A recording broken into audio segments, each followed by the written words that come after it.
Welcome to Locana Lounge. I'm your host, Jen Campbell, Product Growth Manager here at Locana. I'm joined today by Ben Dwimel, Vice President of Solution Architecture. We're here today to talk about planning for cloud migrations and the benefit of cloud-based architecture. Now, why this is such an important topic today. We know that cloud-native architectures already give you access to the latest and greatest hardware technologies. It just sort of comes with the offering. It also gives access to the latest and greatest software and solution offerings. And it also reduces total cost of ownership and technical debt. And there's a lot of interesting factors like security and how to handle GIS when setting up and planning for your system architecture for your cloud migration that are really important to consider. So that's why thank you for joining me today, Ben, because I think, after we've chatted about this, there's so much great intel and experience that you have to offer in this space. And I'm excited to really have this as a discussion point for everyone to kind of listen to. One of the really interesting points that you highlighted to me is that the key to a successful cloud implementation is in the planning.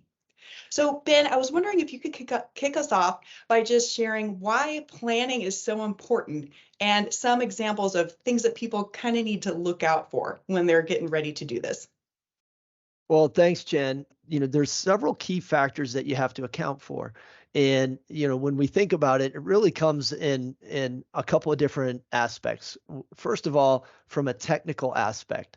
A lot of times when you're planning out a cloud migration, there may be technical aspects to your solution or your integrations or other factors of your internal systems that take a long time to adjust. Security could be one of them.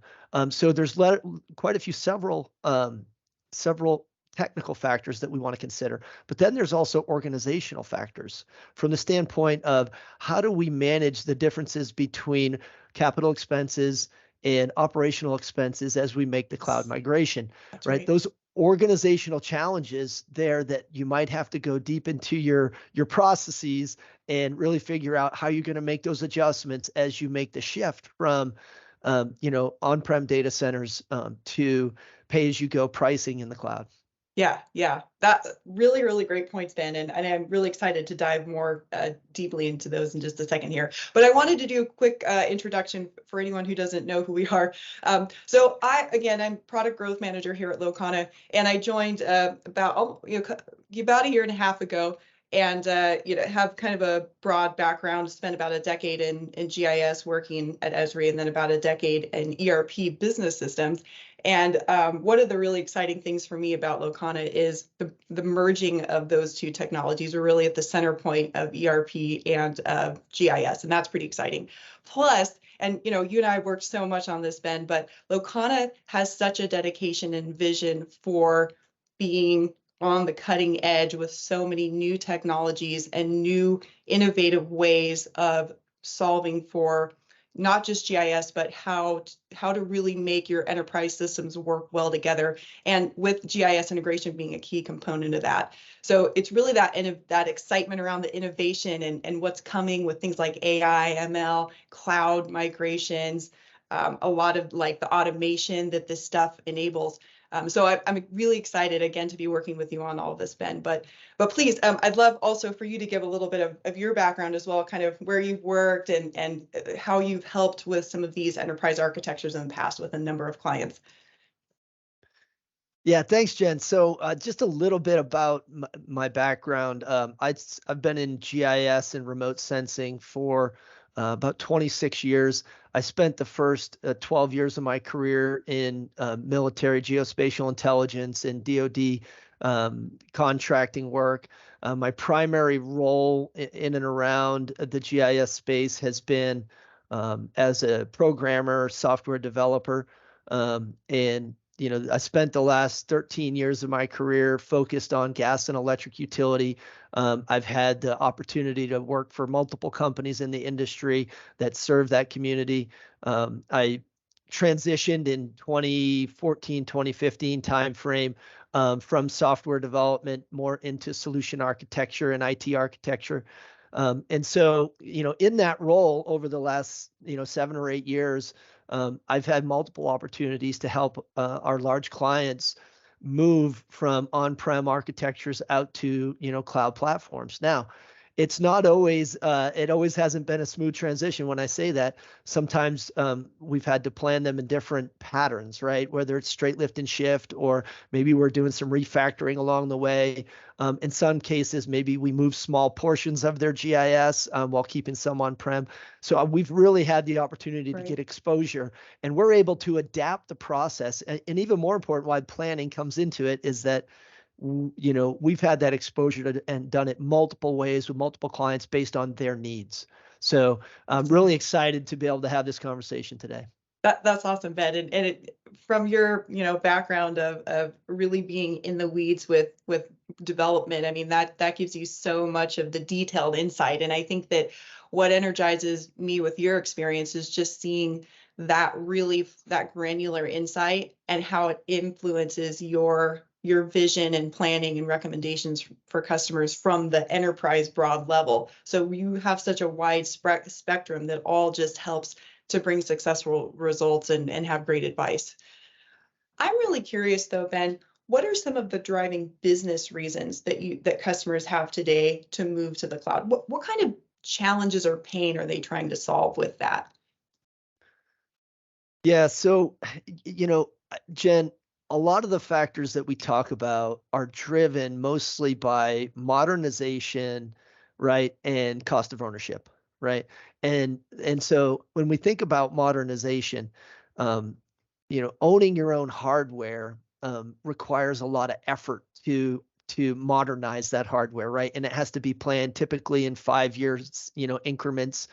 That's how it happens. So when we think about that in a cloud platform, your efforts for modernization are significantly reduced because cloud providers are constantly moving new capabilities, new hardware offerings into those spaces. So really, we think about it from modernization. And then there's some other factors that we look at. Really, we think about scalability of your organization, being able to scale your systems based on your demand. We think about from a pricing structure. If you have systems that have variable usage, so you have small amounts of peak time, but a lot of I would say low concurrency time on your systems, we want to look at flexible pricing models. That's an option in the cloud. It's not so much an option when you're hosted on-prem. And then, of course, we look at the factor of new tech adoption, right? Cloud platforms are constantly releasing new capabilities, new offerings. And, just by the fact that you've made the movement into the cloud, your organization is going to have a better opportunity to adopt those new offerings as they're released.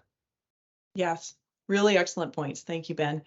So if I could kind of summarize what I heard, it's really around scalability in terms of being able to bring in more resources or reduce down resources depending on what the actual usage is. And one of the things I've heard you talk about is demand on the data, demand on web services, demand on how many virtual users are trying to hook in. So I think all of those are really excellent points to think about in terms of what is the actual demand on that hardware.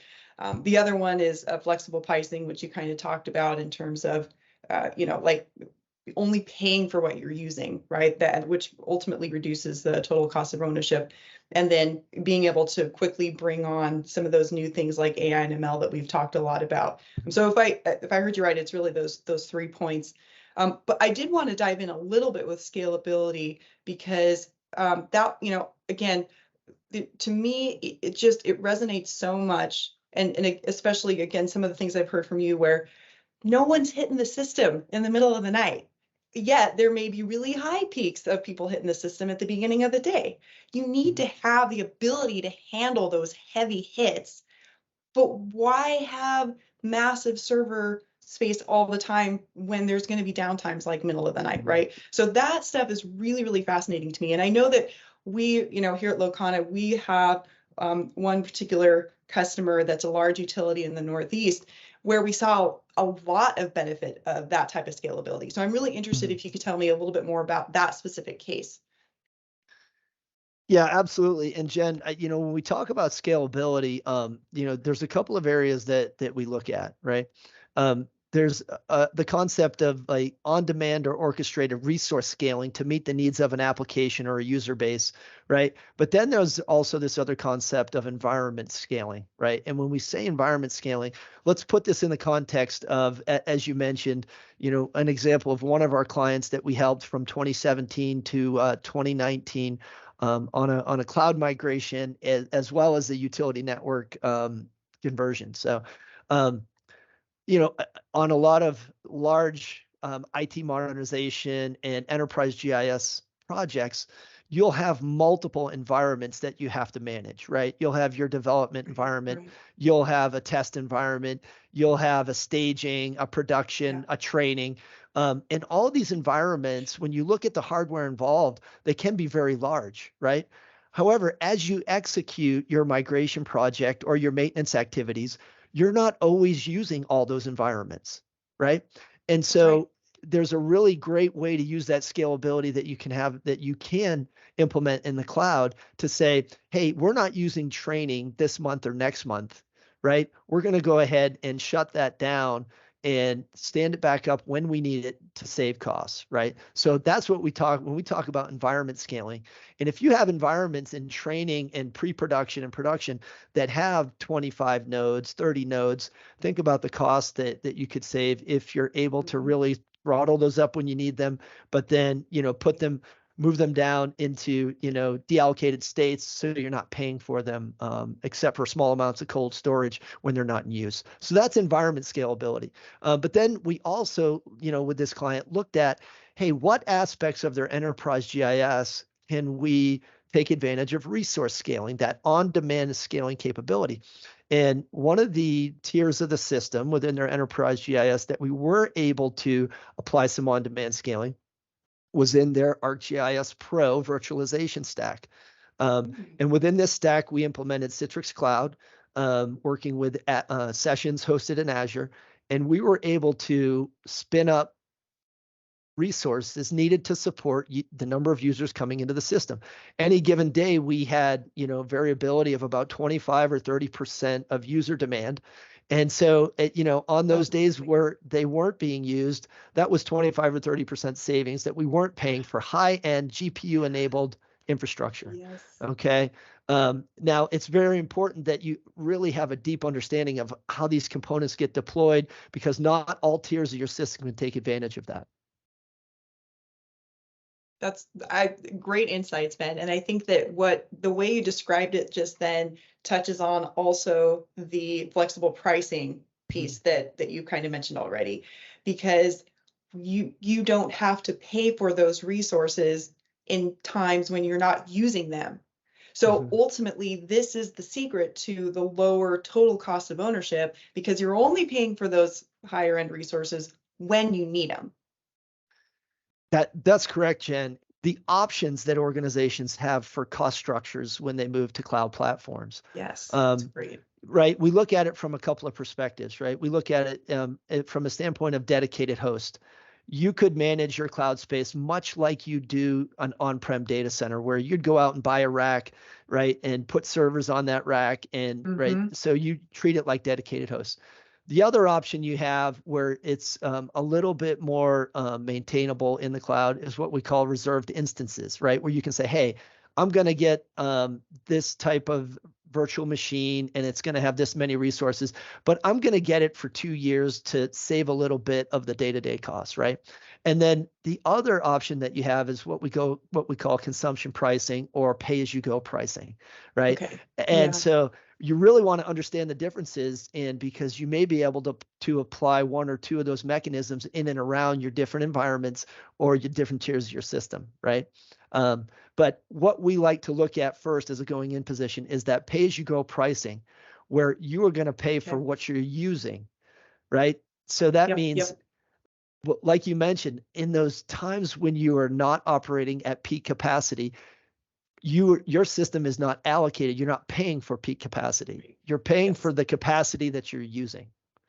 And so we really like to focus when we do enterprise GIS movements to the cloud, really understanding what aspects of the system can we put in those flexible pricing models? Yeah. Yeah, I appreciate the additional detail on that, Ben, because I think it is what I love about your approach in general is that you look at all the different options that are out there and you really take the time to understand what the customer needs are, what their specific situational details are.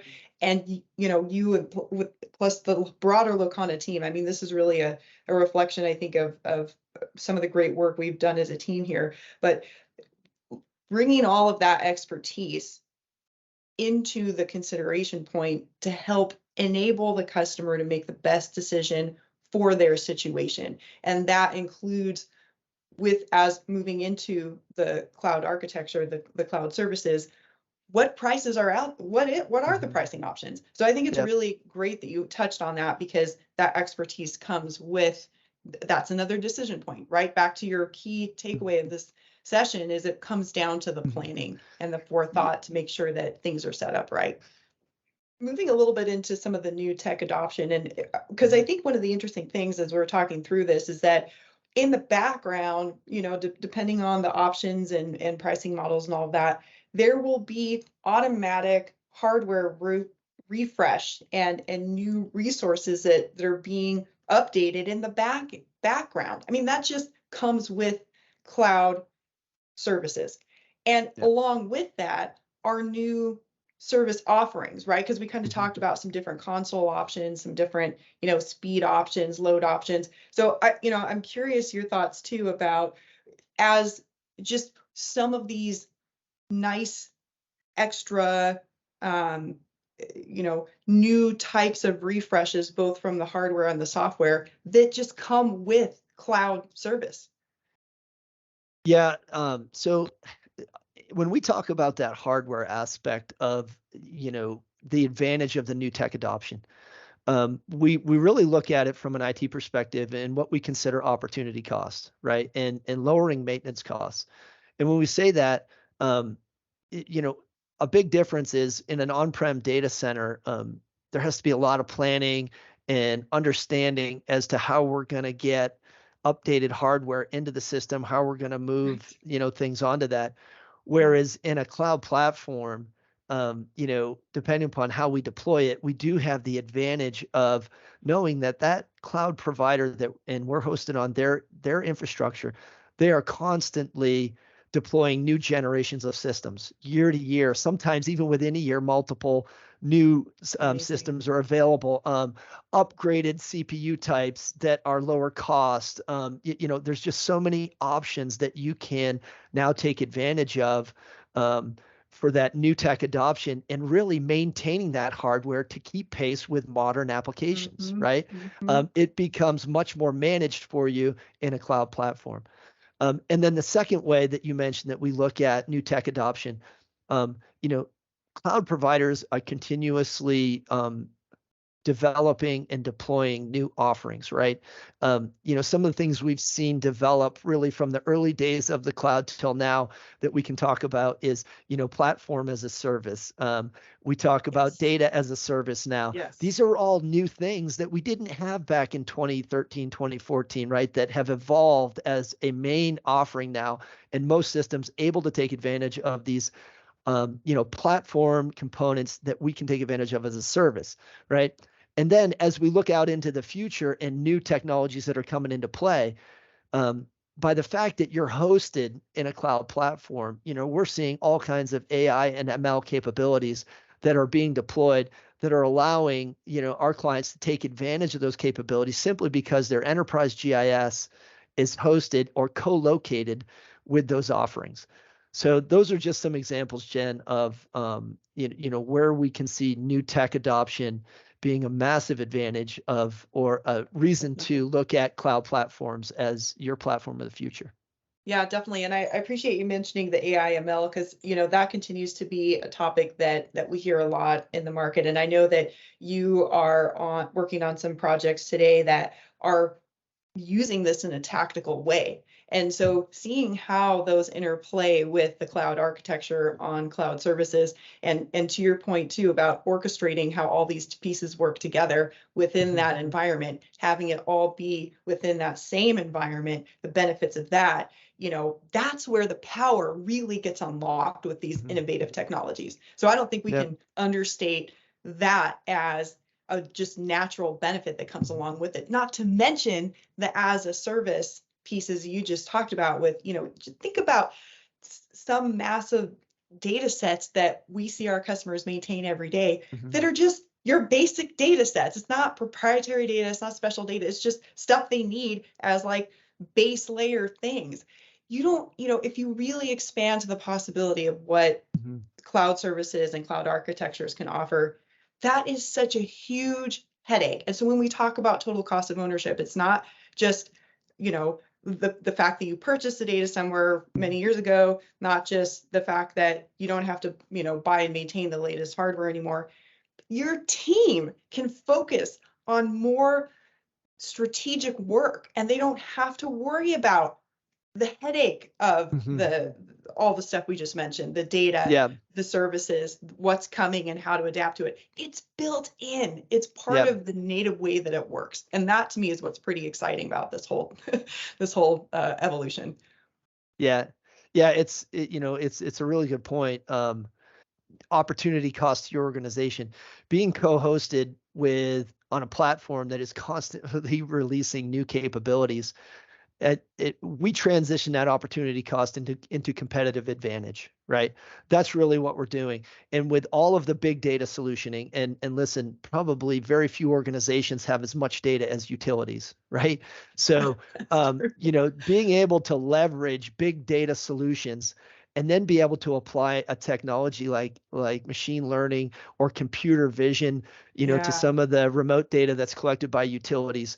It's just a powerful, I would say, landscape for the future for enriching your data, right? And improving your systems and solutions. What are some examples of ArcGIS technologies that work well on the cloud versus some that you really should be thinking a little bit harder before moving those over?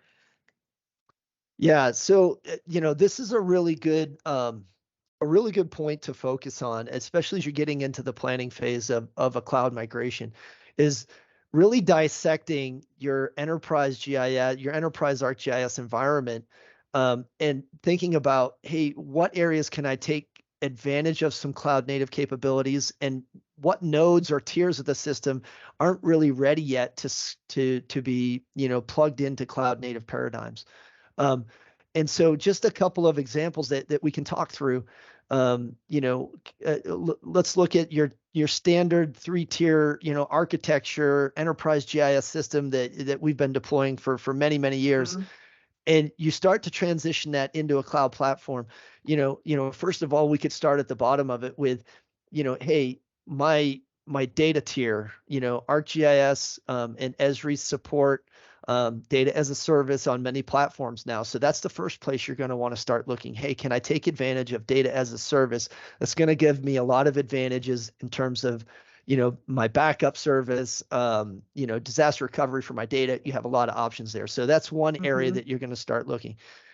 Secondly, as we move up through that 3-tier architecture and planning refactoring, are there any aspects of that I can move into a more cloud native paradigm or auto scale components, right? Several components are supported in different types of patterns, such as containers, which can be more horizontally scaled. But there are some, especially with the utility network, we're not able to do that yet, right? The utility network right now is not supported in some of those paradigms. So we've got to be mindful that we've got to keep utility network in our standard monolithic 3-tier architecture. As we move up into our portal environment, right, in our federated nodes, we're going to want to take a look at what can be scaled there. Now with portal, it's purely failover partners. We don't have the concept of horizontal scaling in a portal environment, right? So we really want to plan out well what our vertical scaling strategy needs to be for that tier of your system. So, as you can see, Jen, there's many other things that we could talk through here about, Mhm. how we navigate these things, but that's just an example of some of the factors that we're going to look at as you get into the planning process as to, hey, what systems, what tiers in the enterprise system can be scaled horizontally, what can be done vertically, Yeah. what support for cloud native paradigms do we have within the system? Obviously, we've already talked about the data tier and the ArcGIS Yes. Pro tier as good fits for, on-demand scaling. Yeah, yeah. Thank you, Ben. I think hearing some of those examples and specific technology pieces and, the right types of questions, the right ways to think about, how to handle their scaling strategy is that, it really highlights the exposure that you and our team have had on making this real for a lot of customers. So thank you for sharing that. And I know that there's also, a lot of experience around some of the sequencing, right? When you're trying to shut down or start up, the whole enterprise platform for GIS and some of the business systems connected, how to do that in the right sequence so that it doesn't mess things up, but also the fact that we've done that in an automated way for a lot of our customers as well. And I think that, the expertise behind knowing that sequence, again, tailoring it to the customer's unique situation and their unique tech stack, which was built based on the amazing guidance that you and the team have been able to provide. And then automating that, right? So that's one less thing they have to worry about, I think is pretty powerful. So one more question that's just burning on my mind too, because I hear this as a bit of a hesitating point sometimes. Is cloud architecture, cloud services just as safe and secure as on-prem? Yeah. So, I mean, this question comes up a lot, and I'm by no means a security expert. However, I can just, from my experience, seeing how a lot of organizations that we've worked with and their IT planners have approached it. So, first of all, cloud platforms. When you are managing your cloud space, right, you can apply the security that your organization demands, right? Um, and so we look at it from a couple of different perspectives. Yes, your system can be as secure as your on-prem system. You can apply your standard security protocols to your cloud platform, right? How people get in and out of the system can be just as secure as it is on-prem. You also, keep in mind that a lot of cloud platforms offer the opportunity to, have auto applied security patching, right? So that's another option that you have where That's we right. know That's right. that environment is going to be natively built to support constant security updates coming Mm-hmm. into the system. Um, you know, and then in many cases, a lot of organizations will still go in and say, okay, on top of us putting, our network security in place that we want to have, we're taking advantage of cloud security patching, but we're still going to use our hardened images as the templates for all the instances that we deploy in the cloud. There's just a lot of options for organizations to take advantage of, some of the things that are offered that take them to the next step, like the security patching, but then still apply their standard security policies and mechanisms to Definitely. that cloud environment. Mm-hmm. Mm-hmm. Yeah, thank you, Ben. You make some really interesting points that I think are understated a lot of times of just latest patches, latest updates, the latest, backup approaches, everything come automatically with that. So Ben, if you had, just a couple of takeaways for that business unit director or that CIO that's coming up, to consider or do a migration to cloud services, what would be your top couple of points that you'd leave with them? Yes, I really like kind of ending on this note.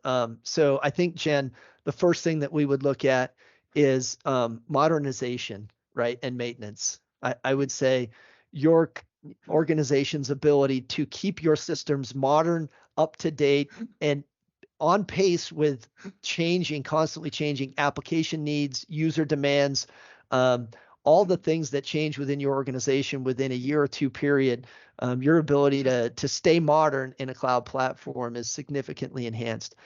Secondly is flexibility and scalability, right? The ability to adapt very quickly to changing needs. You have the flexibility to scale as you need, right? So I think that's another factor that I would say, because all of those things can lead to total cost of ownership, right? You have a lot of power in your hands to control that cost of ownership if you're applying smart approach to your cloud platform deployment. Mm-hmm. Right. And then lastly, I would say, Jen, and I don't like to use this term because but it's a good way to explain it, is we talk about that opportunity for future adoptions, right? Being Mm-hmm. hosted in a Yes. cloud platform is going to put your organization in a better position to handle all of the future capabilities that are released because your systems are staying up to date and modern. Excellent. I love it, Ben. That's amazing summary. I appreciate those top points.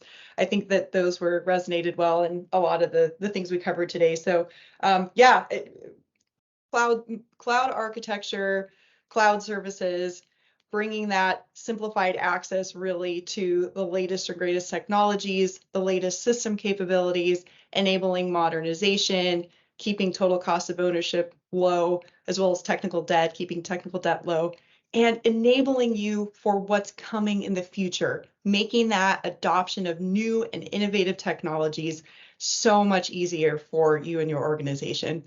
And key to this whole talking point, our whole conversation today, planning is essential. Remember to have thorough planning as you come into your cloud migration.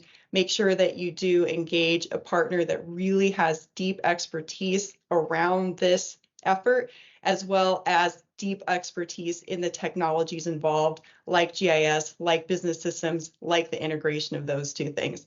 So thank you so much for joining us today, Ben. Really insightful information. I appreciate you taking the time. Please remember to check out locana.co to learn more and specifically take a peek at our resources pages. There's a lot of information with white papers, blogs, data sheets that touch on cloud migrations, cloud architecture, as well as lots of other GIS and business integration related topics. So please check that out. And of course, go visit us on LinkedIn at any time and connect. We continue to publish lots of great information like this video today, as well as all the things I mentioned already on LinkedIn. Thanks again, Ben. Really appreciate you being here today. Yeah, thanks, Jen. And if I can add one more plug in there, check out some of my articles on Energy Central. I'm publishing about these topics and other innovative capabilities in and around the utility enterprise GIS space. Perfect. Thank you, Ben. That's a good one. Energy Central has great intel as well. Thanks so much. Thanks.